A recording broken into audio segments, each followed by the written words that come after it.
Hey guys, it's Sam with The Blind Life. Welcome back to the channel. We are back with another episode in our Working Blind series.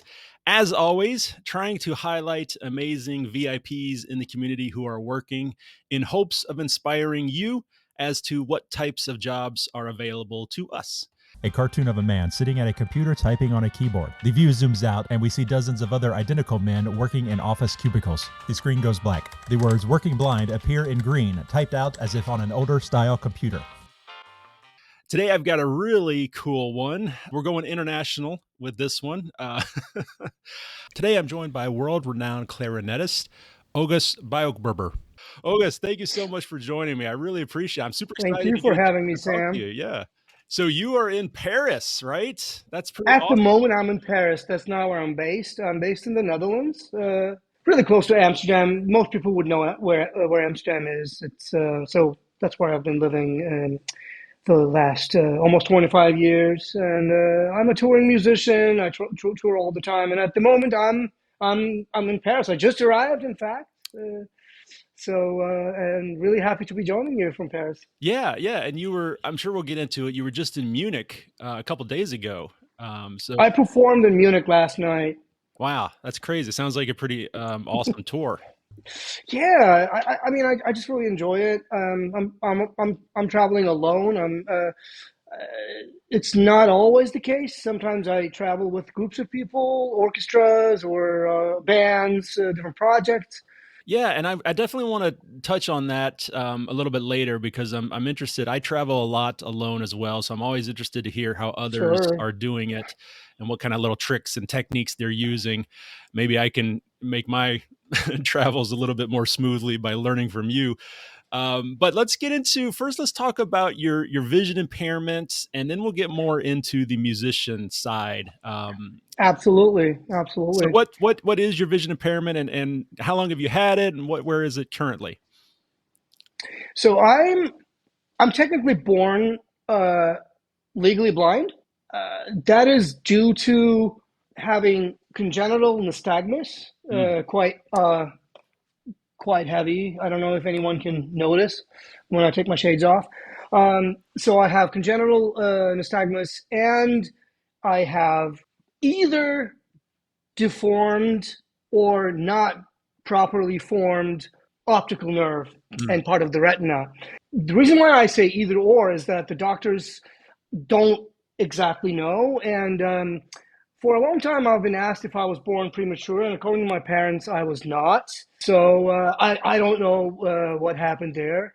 Until I was around 40, I had about 10, 12% sight.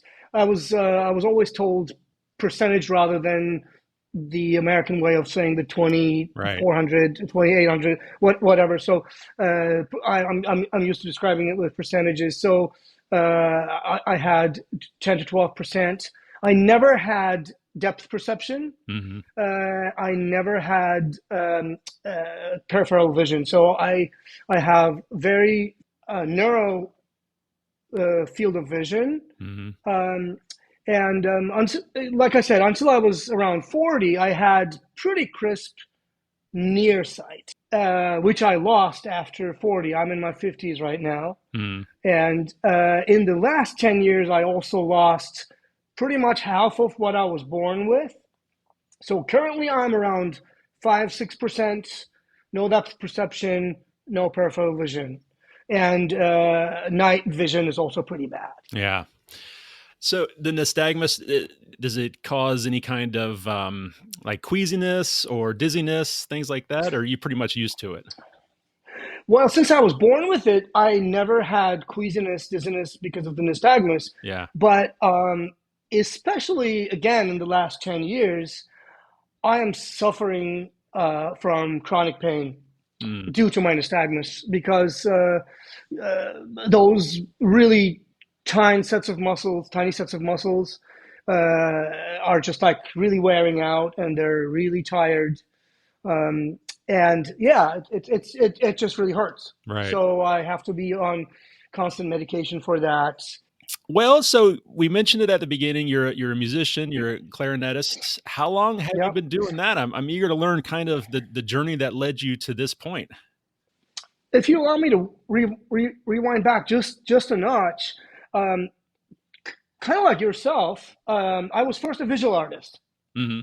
So, which is, not uncommon, but kind of a weird thing to be legally blind and visual artist. Right. So, Yeah. I did my first major in fine arts because I had super crisp near sight. But when I say near sight, I mean really like this. If anyone can see again, and most of my visual art was really about how well I could draw and paint. I was pretty good at it. I had some national, international success. I won a lot of competitions as a painter Nice. at a young age. Um, but it was a little bit more like proving. If you know what I Hmm. mean. I think we all struggle with that a little bit. But look what I can do. I can't play ball, but I can draw the best in the entire school and things like that. Right. Um, and then I really wanted to be a musician, and I was already playing in bands as a self-taught musician, and I wanted to study at the conservatory. And this is a really interesting story. They did not even let me take the admission exams because I couldn't see. Ah. And then I met my former teacher, Mr. Harris Parnay, this Dutch phenomenally famous bass clarinetist. I met him at a festival in Belgium, and he was like, "Come study with me. You're really good, but just come study with me." Mhm. I'm like, "Well, I'm legally blind. How what are you gonna do?" And he was like, "That's my problem. That's not your problem." So that was a life changing experience, and here I am with a master's degree, bachelor's and master's degree from one of the best conservatories in the world. So that is a long short story of how I became the clarinetist I am. I gotta If that makes sense. no, it's fantastic, and I gotta say, I love that line from your teacher. I It's my know. problem. It's not your problem.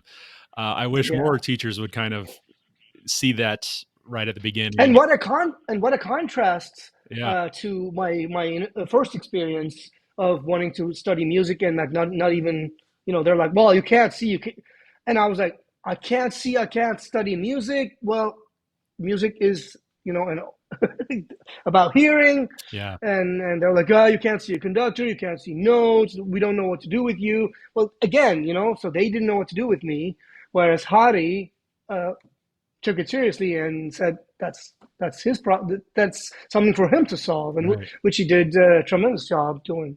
That's fantastic. Yeah, and so you've been doing it for a long time. I was reading through your bio. For It says sure. you have over 60 albums you've composed. Is that correct? Um, Over 20 that I composed and produced myself, and about over 40 that I recorded as either as a sideman or a band member or a guest artist, soloist. So yeah, a lot of output right there. Yeah. And I compose a lot of music for other people as well. That's fantastic. And one thing it kept mentioning, and if anybody's interested, there's YouTube videos of you performing, which is For sure. fantastic. You definitely check that out. Very improvisational. That That's right. that's what they say about you and as like your style. Now, I was curious if that was born out of necessity, like not being able to necessarily follow music as well, so you had to kind of make it up as you went along. Um, I'm sure it's a bit of a chicken and egg situation. I was in love with jazz growing up, but it was obvious that like I was also in love with the classical repertoire and all the concertos and all of that. And I do have a pretty good memory. Uh, I can learn things relatively fast, people say. Hmm. And once I learn something by ear, I pretty much don't forget it. The repertoire, existing music repertoire, the classical repertoire, you can learn by ear. But if you want to collaborate in the contemporary music realm, there's going to be pieces that are going to be thrown at you that no one has played before, and that's just on the paper. Right. And that is very hard for a visually impaired person. So that's why that's one of the reasons why I think I chose to become specialized in improvisation, Hmm. Yeah. which I even wrote a book on, actually. Right. Yeah, I saw that in your bio as well. There's a video on YouTube that I saw of you performing on stage with another gentleman who I'm not a musician, so I'm not as No problem. Well, you're very musical, I think. little bit, but like I guess it was a clarinet. He was on a clarinet as well. It might have been some other type of instrument, but a Hmm. full band, and it sounded very like you guys were just jamming. Like it wasn't anything rehearsed. And maybe I'm wrong about that, but it sounded like everybody was just playing off each other and just flowing. Improvisation is definitely something that can be, and in my opinion, should be practiced and rehearsed, which I tend to really like to do. And most of my collaborations, even though seem really spontaneous and like, oh, we just met and are doing what we feel like doing, but there's actually quite a lot of thought and Mhm. work behind it. Yeah, does that make sense? Yeah, no, it does. I follow some other musicians on YouTube and things like that, and some have perfect pitch, and some have relative pitch, and all of these things. And the gentleman, one gentleman in particular, who says he has relative pitch, he says it's more you learn music theory and you learn what goes well again with each other, what notes and chords and runs and things work well with other things, and it's just a lot of practice, a lot of repetition to where it That's right. it looks like you just this amazing, musician that can play anything, but there's a lot of theory and everything behind all of that. For sure. I do have relative pitch That's as well, and it's super convenient to have right. because you and um, it's about hearing the relationships between notes and Mm. harmonies rather than a dog barks and you say C sharp. Right. I think that's the difference. Yeah, yeah. Well, it's all fascinating to a layman like myself. It's all really interesting. So going back to touring and working as a working musician, you live in Amsterdam, you're touring all over. You actually, and you had mentioned we had some scheduling conflicts, and Yeah, and I'm super glad that we were finally able to work it out. But it's taken a while because we both had busy summers. But you said you were even here in the U.S. teaching a that's class at a that college. that's right. Yeah, that was in Utah, Uh huh. BYU, Brigham Young Brigham University, Young. and Yeah, yeah. yeah, I was there, invited as a visiting professor, Hmm. and what an amazing place to be! Such welcoming, um, and again, like talking about accessibility and inclusion, I think they really set a great standard. Oh, good. It's not as great everywhere, I have to say, but yeah, I was there. I'm back just less than a week. I just came back just less than a week ago, Hmm. and I traveled there from Amsterdam on my own. I try to get to places with least connection as possible, Right. whenever possible. Hmm. So Amsterdam to Salt Lake City is a lucky one because there's a direct flight, which makes things quite a bit easier. Hmm. If I'm traveling from or to a destination I'm not familiar with, I always ask for assistance. Okay. And when I am traveling routes I've done more than once, I don't ask for assistance. Hmm.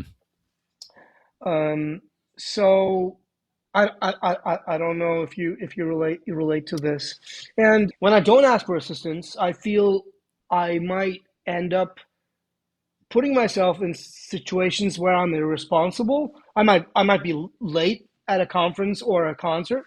I might be lost, which did happen in the past. I mean, Yeah. and when those things happen, like when you're lost in a place you're not familiar with, it's so stressful, and then it takes a really long time to recover from it. Hmm. Not only emotionally but even physically. It just wears you out so much. And I can create situations where it's awkward for other people, for the airline personnel, or ground personnel, for the security people. Um, I always have my white cane, and that's primarily because I don't have depth perception. Hmm. So sometimes people are confused. They're like, "You actually can see. Why do you have a cane?" Right. I'm sure you get that all the Yes. Yeah. time. I'm like, you're looking at a phone. Oh, you're using a magnifier. Like, if you couldn't see, you couldn't use. I'm like, Yeah. well, because I don't have depth perception, I cannot tell. Uh, you know, how far things are from me, and then I bump into people. People get mad at me. You know, if I don't have my cane, and if I bump into someone, then I put myself into quite close call situations in the past. I've been using my cane only in the last about 10 years. Hmm. So before that, uh, until my 40s, where I had my continuous stable vision I was born with, I was pretty much living in a closet. No one knew I was disabled. I was faking it really well.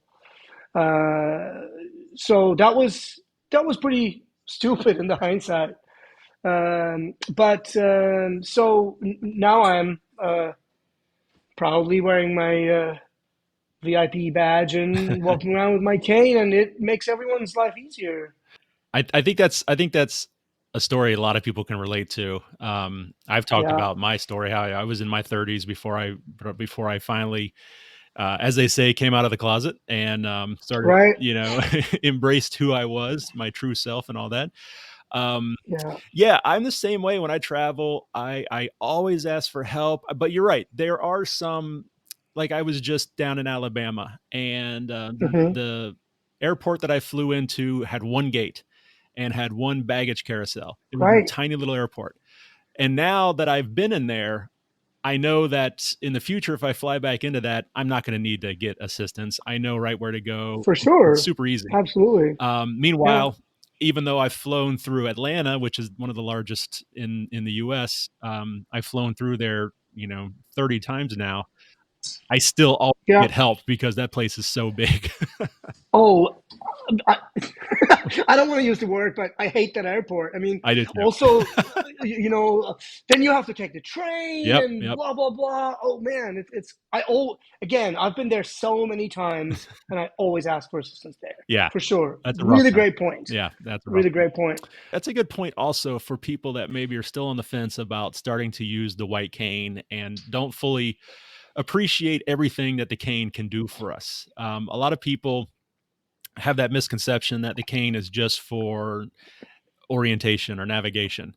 Um, Hmm. and no, it serves so many other purposes as an identifier.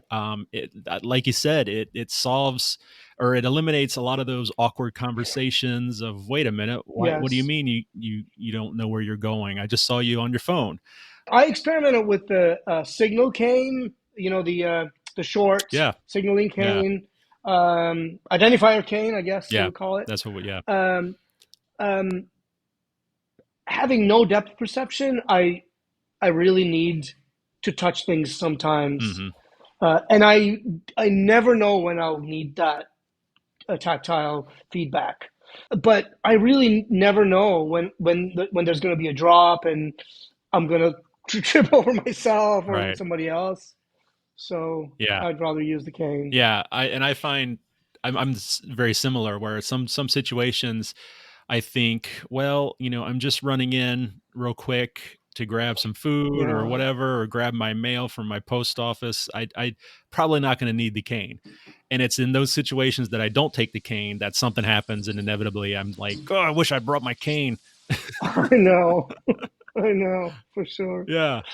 Um, Yeah. so speaking of canes and other Hmm. accommodations, I'm curious to know, when you're on stage or you're producing. You had mentioned earlier also, you kind of alluded to not being able to see the conductor. That was a question that I had. What kind of Yeah. accommodations do you use for all of these different things? During rehearsals and sound checks and setups, I just like annoyingly, repeatedly tell people, repeat after me. I can't see you. If you're if you're if you're approaching me with a huge ladder or a screen or some cable, whatever equipment, and you assume that I'm going to stay where I am, you're wrong. Yeah.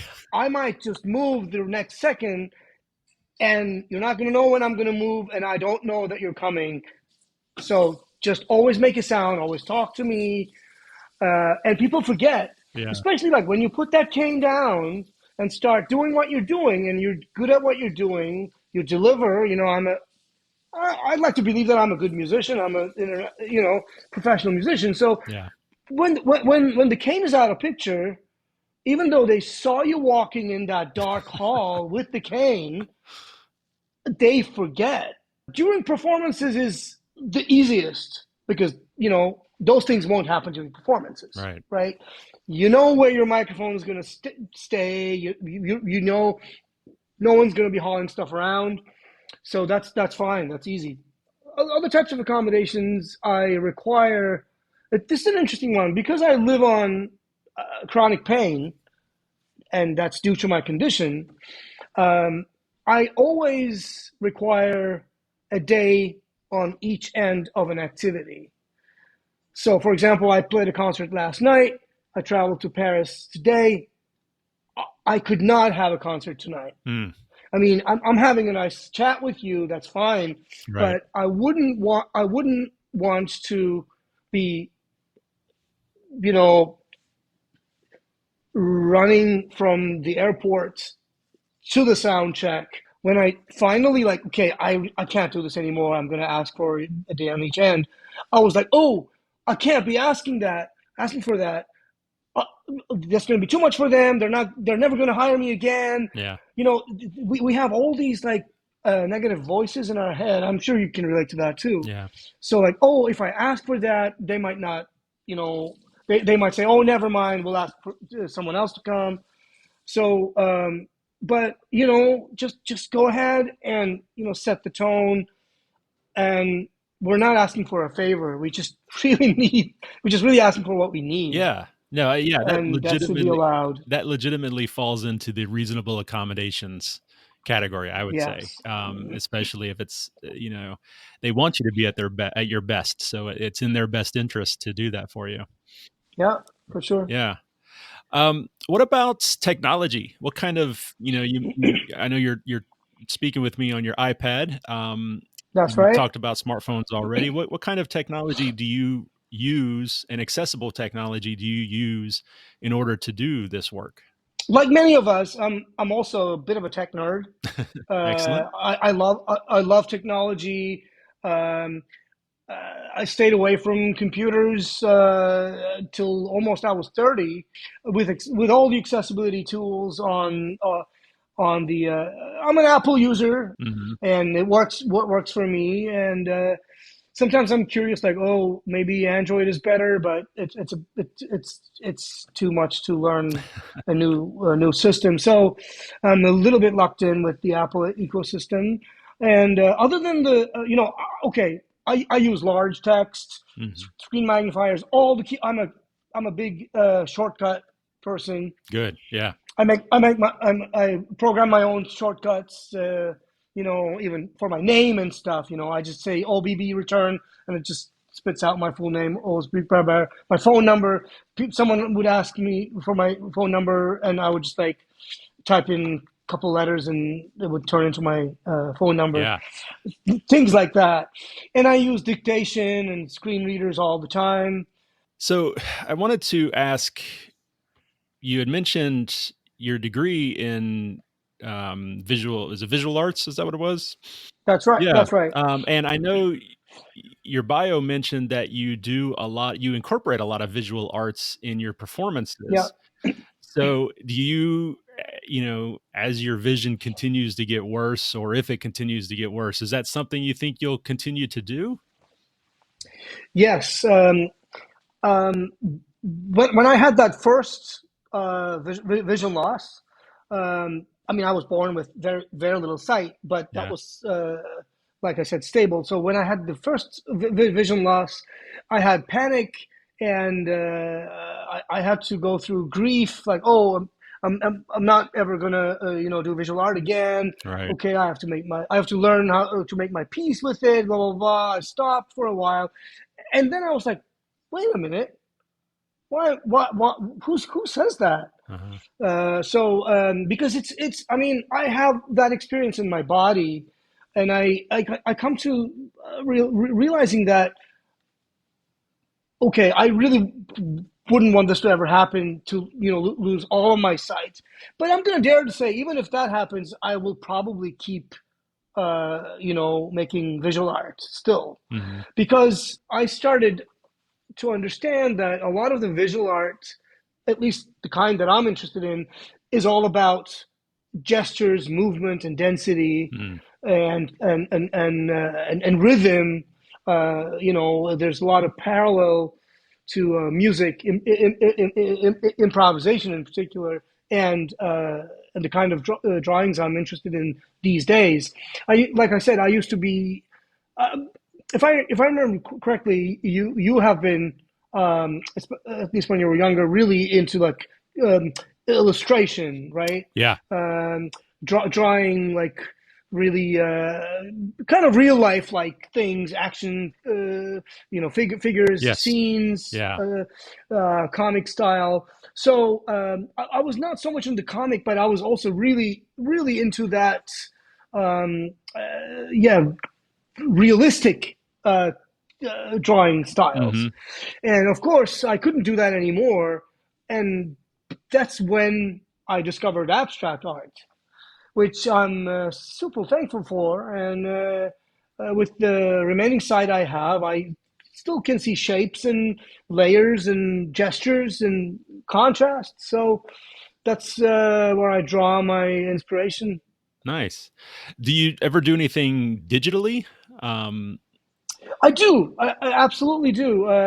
Again, thanks to the iPad with the pencil, yeah. that enables me to explore detail again, Right. Right. Yeah. because I can make things really large and still use large gestures and not strain my neck. Hmm. Yeah. So things like that. Yeah. I'm the same way. I've dabbled with digital art, and for the exact same reason. For a short Yeah. time there, I had a Surface Studio computer, which is, I think, like a Right. 21-inch touchscreen. Yeah. Never Um, tried one, but I know what it is. Yeah. yeah, and I could, as you said, I could do the big gesture drawing, getting the composition and all that, and then zoom in to get all the detail work. And it was really, really cool. I'm interested in trying that out more. Yeah. Well, we can geek out all day, I know. and super nice to talk to you, Sam. Yeah, you too. I really appreciate, like you said, it just kind of goes back to the whole theme of the Working Blind series and the Blind Life channel, just in general, showing people what's possible. We talked a little bit before we started recording that I don't like the term inspiration on the, you're inspiring, Yeah. because I think that this stuff should be normalized. This should just be a normal thing. Blind people doing amazing things. It shouldn't be abnormal to where it's inspiring. But hopefully we've inspired people. Well, that being said, hopefully we've inspired. I would like to say, I hope we inspired sighted supporters and companies and institutions uh, to, realize that we exist. Yeah. And a lot of other people in the community who may not have yet reached their full potential actually can, given the right kind of accommodation. Yes, absolutely. Accommodations, training, teaching, amazing teachers that Absolutely. take on the responsibility of figuring out how to get it done.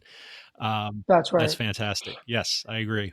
August, well, thank you so much. I appreciate Thank it. you, So, Sam. how can people get a hold of you and learn more about where you're going to be and what's going on?